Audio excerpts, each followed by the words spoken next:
Dear viewers, today we are going to discuss one serious kind of cyber attack known as distributed denial of service attacks.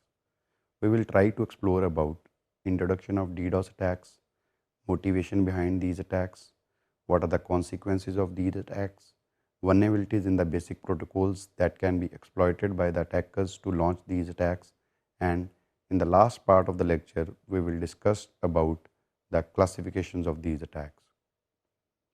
There has been a tremendous growth of internet, especially in the last decade, in terms of its usage that has led our lives to become increasingly dependent on the internet.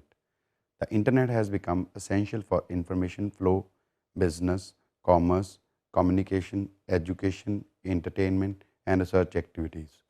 Initially, the major goal of the internet development was to enhance the unobstructed free flow of data and scalability without keeping in mind the security issues, which now appears to be malicious.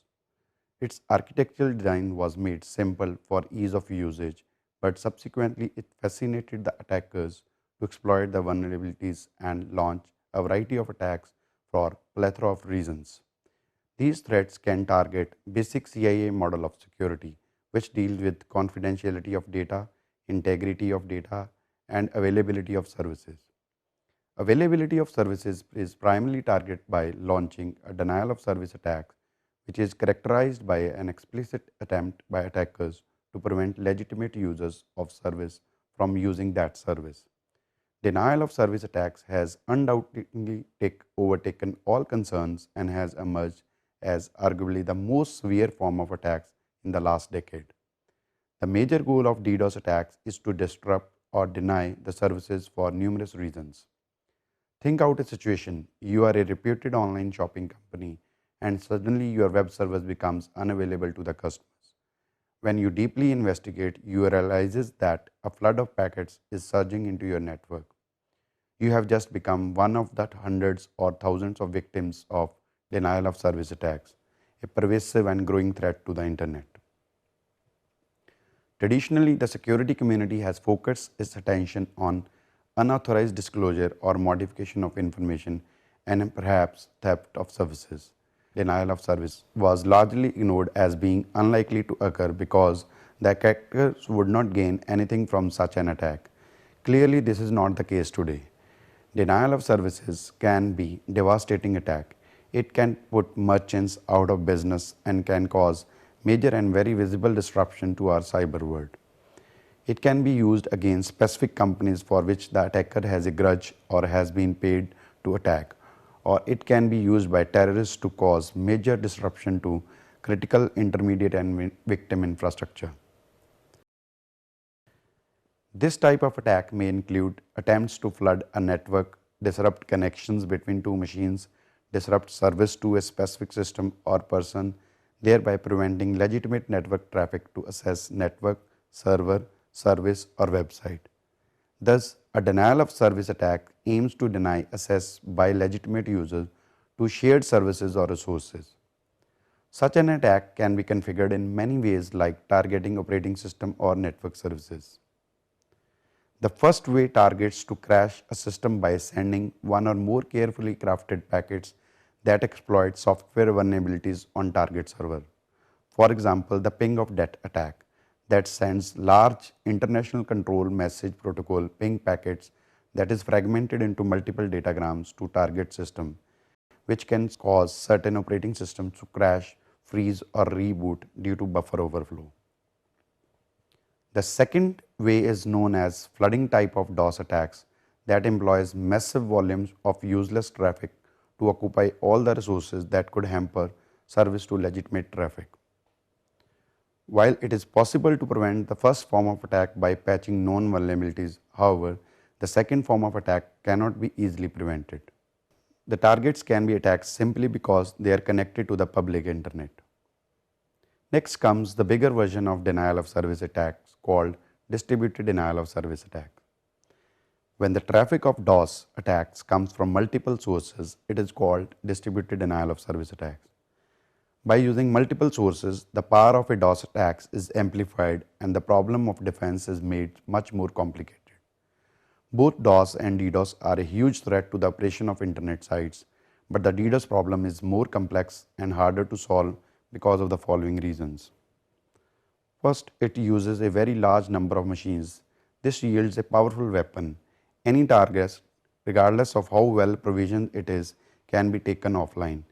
Gathering and engaging a large army of machines has become trivially simple because many automated tools for DDoS attacks can be found on hacker web pages and in chat rooms. Such tools do not require sophistications to be used and can inflict very effective damage. A large number of machines gives another advantage to an attacker. Even if the target were able to identify attacking machines and there are effective ways of hiding this information, what action can be taken against a network of 1000 hosts?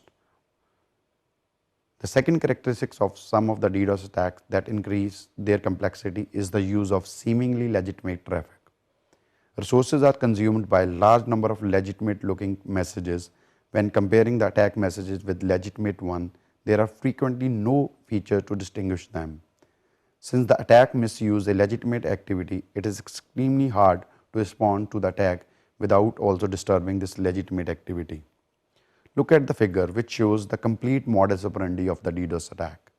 The operating system and the network protocols are developed without applying security engineering, which results in providing hackers a lot of insecure machines on the internet. These insecure, unpatched machines are used by DDoS attackers as their army to launch attack. An attacker or a hacker gradually implants attack programs on these insecure machines. Depending upon sophistications and logic of implanted programs, these compromised machines are called masters, handlers or zombies and collectively called bots, and attack network is called botnet in the hackers community. Hackers send control instructions to the masters, which in turns communicate it to zombies for launching attacks. The zombie machines under the control of masters and handlers, as shown in the figure, transmit attack packets which converge at victim or its network to exhaust either its communication or computational resources. Numerous incidents of DDoS attacks are common these days, from a normal client users to business communities, ISPs, and also the world famous companies such as Yahoo, Twitter, Facebook, eBay, Google are the victim of DDoS attacks. A few recent and famous DDoS incidents are shown in the table. The table describes about the incidents in chronological order right from 2000 to 2014 along with the description of attacks. It is culled from the table that DDoS attacks is a sensitive issue prevailing among the cyber community, and also it has been analyzed from the recent security reports that these attacks have gained a lot of strength in recent years, that is from 2014 onwards as compared to earlier. Before year 2005, the attack size was less than 10 Gbps, and in 2010 it is reached a mark of 100 Gbps. Furthermore, the attack size was observed up to 400 Gbps in 2014, which shows the severity of problem over the internet. Now the question comes in our mind that why attackers launch such kinds of attacks? What are their motives? So in this coming discussion, we will be exploring some of the key factors that contribute towards launching of these hostile activities on the internet. First point to be discussed about is recognition. Some of the early DDoS attacks were largely proofs of concept or simple pranks played by hackers. The ultimate goal was to prove that something could be done, such as taking a popular website offline. Such a major achievement brings an attacker recognition in the underground cyber community. Next is ideological hacktivism.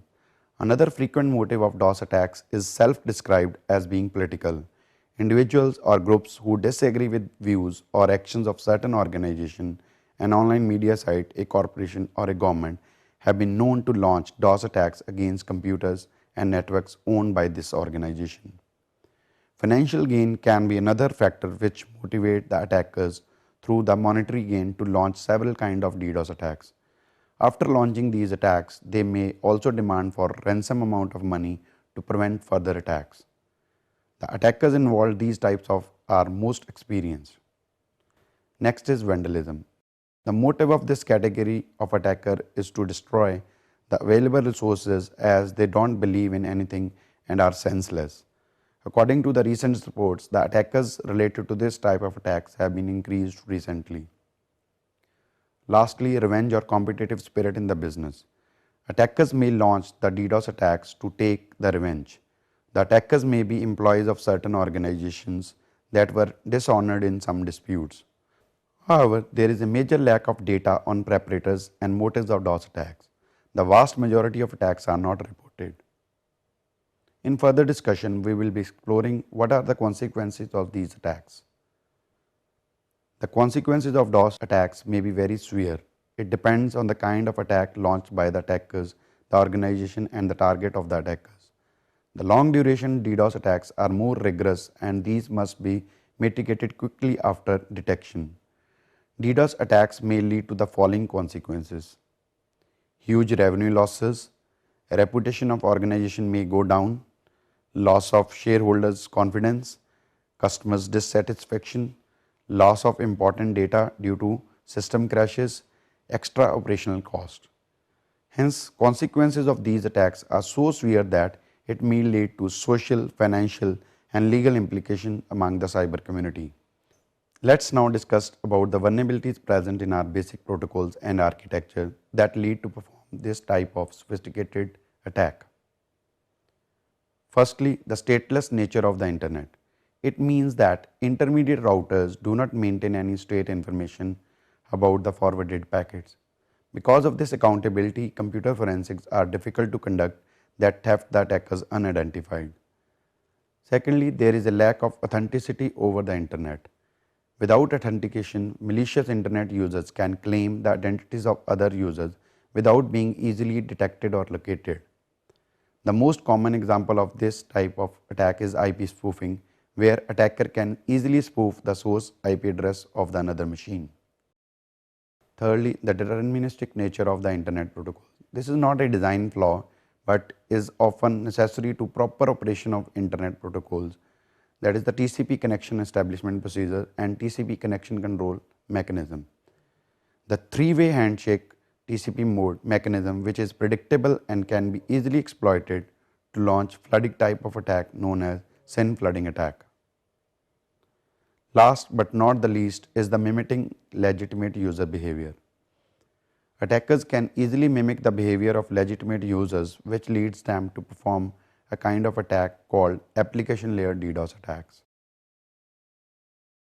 In the last part of the lecture, we will be discussing about the classification of DDoS attacks.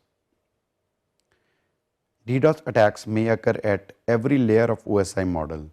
Therefore, these can be classified as follows as shown in the figure: physical layer attack, volumetric attacks, application layer attacks. So first comes the physical layer attacks, also known as layer 1 attack. These types of attacks are concerned with physical security. These attacks include the destruction, obstruction, malfunctioning, or manipulation of physical assets. At the physical level, the communication relies on nodes, hosts, switches, hubs, routers, and server, and the medium of transmission that can be wired or wireless. If the devices through which the services are granted gets down, there will be a disruption of services. This target can be easily achieved if the signals are interrupted between communicating devices to prevent them from reaching to their destinations. So, the attackers may attain their targets of denying the services by compromising the physical security of the assets. The various kinds of physical layer attacks: destruction of assets. In this kind of attack, the attacker may damage the physical assets or may cut down the backbone wires of local area network so that services can be denied. By this, the availability of these assets could be reduced and they may become unresponsive, resulting in denying of services. To prevent such kind of an attack, physical security of assets is required. Next is jamming. The jamming attack is executed primarily in the wireless sensory networks. Jammers can be used by attackers to hamper the functioning of the wireless networks by generating noise signals close to the network. By doing this, the throughput of the network may fall drastically. In jamming attacks, packets may be corrupted by generating interference between the communicating nodes. Next is tampering. The attackers may tamper with the functioning of nodes by erasing all programs or by modifying the codes. For accessing the information of higher layers, cryptographic keys and other sensitive information may be extracted. By configuring the nodes and keeping the packages tamper-proofed, the tampering attack can be prevented. Next category is volumetric attack, also known as layer 2 to 4 attacks. In this attack, congestion is caused by consuming the bandwidth of the network through flooding attacks like MAC flooding, ICMP flooding, UDP flooding, SYN flooding, etc. Therefore, these attacks cause high traffic to the network. A large number of DDoS attacks variants fall under this category of volumetric attacks. The basic protocol of this attack category is to congest the network or target machine with large amount of packets, that is flooding the target.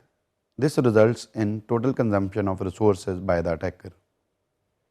Moreover, the targeted machine may become unresponsive and possibly it may crash completely. The attacker transmits such kind of amount of data toward the target machine through well distributed and scattered bots that are remotely controlled by the bot masters. The key features of these attacks is the most of the IP packets used have spoofed source IP addresses. The spoofing of addresses in the IP packets protect the actual attackers from being traced back.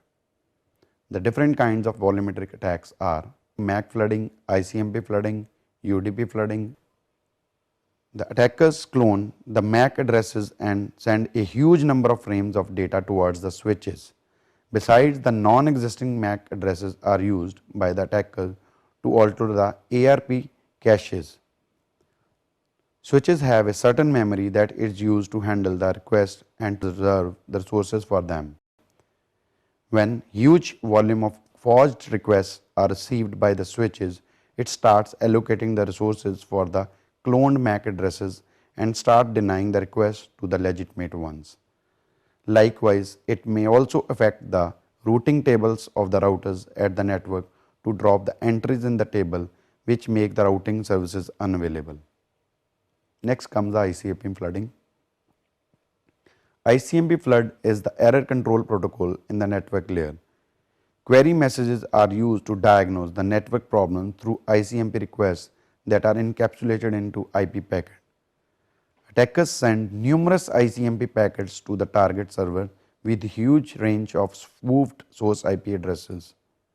The target server in turn replies to these queries, which results in consumption of bandwidth on the network. Consequently, the network gets congested and becomes unresponsive. Additionally, the fragmented ICMP packets are also used by the attackers with very high sending rate such that server gets overloaded. By this, server keeps resembling to fake data packets and legitimate users do not get the services. Smurf attacks and the ping of attacks are the common example which make use of ICMP protocol. Next is the TCP flooding. The attackers exploit the vulnerability of three-way handshake mechanism in the TCP protocol of the transport layer to launch such kinds of attack. SYN flooding attack. SYN flooding attack, fragmented acknowledgement packets are examples of TCP flood attack. In SYN flooding attack, the attackers send large number of SYN requests to the target server without spoof address to establish the connection.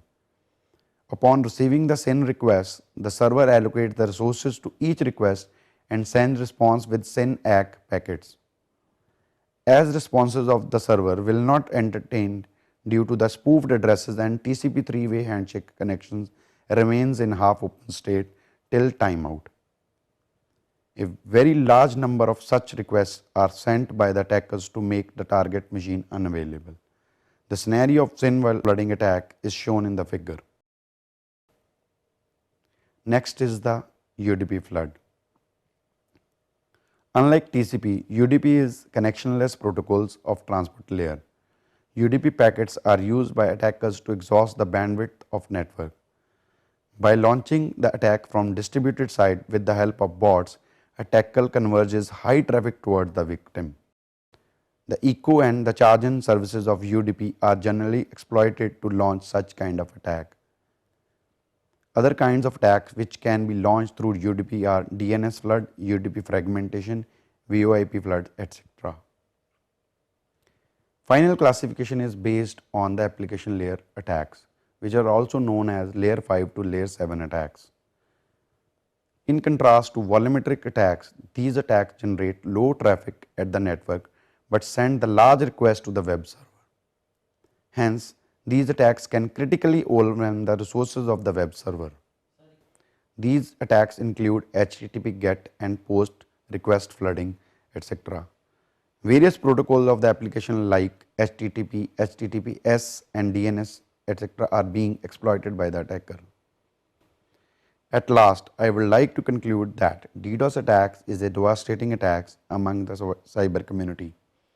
Though there are many commercial solutions present in the market, but the ideal solution to this problem is eluded so far. In the next lecture, we will discuss about the different approaches by which we can tackle about the DDoS problem. Thank you.